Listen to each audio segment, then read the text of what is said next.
Logical operators are useful for arriving at a true or false value by operating on other things that provide true or false values. They could be Boolean variables, but more commonly, logical operators are used to work on the results of other relational operations.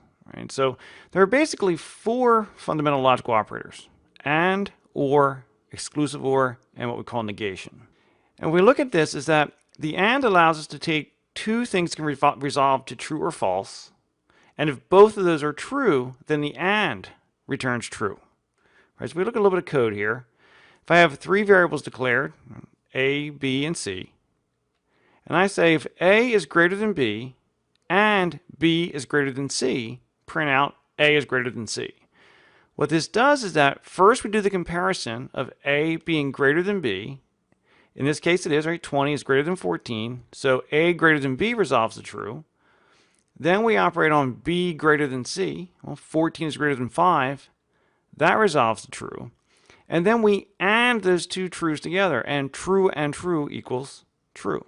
Right, so an AND resolves the true only if both sides of it are also true. Then we have an OR. An OR compares the two sides, and only one side needs to be true. Right, so if the first one's false and the second side is true, then that resolves the true. If the first side is true and the second side is false, that still resolves the true. And even if both sides are true, the OR resolves the true. Now that's different than the exclusive OR. In the exclusive OR, exactly one side needs to be true. It can be false or true, and then true or false. In the case of the exclusive OR, it just can't be true or true. And the last one is negation. Negation basically reverses the result. So basically, when you use negation, not false is true. Right? And so if we just look at that in code, if I have a Boolean variable done, I say done is false. Well, if I go if not done, print out, keep going. Right? Well, we look at done is false, but then the not of done, or the not of false, is true.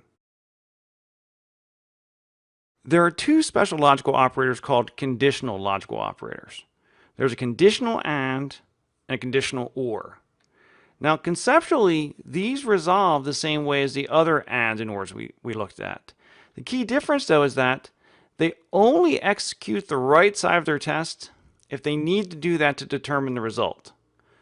So in the case of an and, right, for and, both sides have to be true. So a conditional logical and only executes the right side if the left side was already true. Because if the left side was false, we know the and's going to fail anyway, so there's no reason to even run the right side of it. In the case of the conditional logical or, it only executes the right side if the left side is false. Right? Because if the left side were true, in that case we'd already know we were done, so we wouldn't need to execute the right side.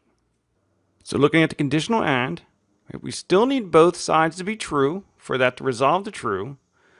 But when doing a test, if the left side had resolved the false, it would never even run the right side because we already know that the result of the and would be false.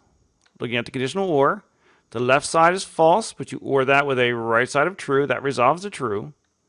But if you do a conditional or and the left side is true, it never even runs the right side because we already know the result's going to be true.